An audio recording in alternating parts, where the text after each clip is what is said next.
3 दिन और 3 रातों से पलक नहीं झपका रही है, यहाँ तक कि वह सांस लेने की भी हिम्मत नहीं कर रही है, क्योंकि उसके सामने एक ज़ॉम्बी उसे घूर रहा है। सौभाग्य से लड़की ने लोगों की नकल करने की तकनीक में महारत हासिल कर ली है, इसलिए उस पर हमला नहीं हुआ। लेकिन यह अत्यंत चतुर ज़ॉम्बी लगता है कि उसने चालाकी को भांप लिया है। उसे हमेशा लगता है कि सामने वाला व्यक्ति नकली है, इसलिए वह अड़ा हुआ है और जाने को तैयार नहीं है। इस समय लड़की डर के मारे पसीने से तरबतर हो रही थी, यहाँ तक कि पैर में ऐंठन होने पर भी वह हिलने की हिम्मत नहीं कर रही थी। लेकिन इस समय लड़की को पेशाब की बहुत जोर से लगी थी। लड़की लगभग गिरने ही वाली थी कि तभी एक भागती हुई बूढ़ी औरत ने ज़ॉम्बी का ध्यान आकर्षित कर लिया। लड़की ने यह देखकर जल्दी से अपने शरीर को थोड़ा हिलाया और मौके का फायदा उठाकर अपने 36 डिग्री आधे के आइस टी को छोड़ दिया।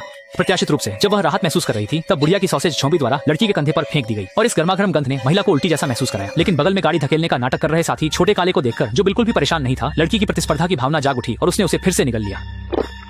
लेकिन उसकी मूत्राशय की समस्या के बावजूद छोटा काला अपनी अनोखी क्षमता का उपयोग करके ज़ॉम्बी की नजरों के नीचे आगे बढ़ रहा था। अगर उसे 1 साल और मिल जाता तो शायद वह सच में भाग सकती थी। लेकिन तभी एक इंसानी सिर उसकी गाड़ी में गिर गया और इस गर्म गंध ने तुरंत छोटा काला को उल्टी करवा दी। ज़ॉम्बी तुरंत महसूस करने लगे कि उनके साथ धोखा हुआ है और वे झुंड में टूट पड़े। जल्दी ही छोटा काला टुकड़ों में बंट गया। छोटा काले की दुर्दशा देखकर लड़की जान गई कि वह हाथ पर हाथ धरे नहीं बैठ सकती, इसलिए वह दौड़ पड़ी। लेकिन दुर्भाग्यवश उसका पैर फिसल गया और वह गिर पड़ी। मजबूरन वह लंगड़ाते हुए आगे बढ़ने लगी। दर्द से कराहती वह दीवार पर टिककर थोड़ा आराम करना चाहती थी, लेकिन थके हुए ज़ॉम्बी तुरंत उसके पीछे आ गए। समझदार लड़की ने यह देखकर तुरंत सीढ़ियों के पीछे छिप गई और सच में ज़ॉम्बी को धोखा देने में सफल रही। जैसे ही ज़ॉम्बी दूर गया, लड़की तुरंत खुश हो गई और गर्व से नाचने लगी। लेकिन अचानक तेज आवाज ने फिर से ज़ॉम्बी को अपनी ओर खींच लिया। चतुर लड़की अभी भी नकली इंसान बनकर उन्हें धोखा देना चाहती थी, लेकिन एक बार धोखा खा चुके ज़ॉम्बी उसे फिर से कैसे छोड़ सकते थे।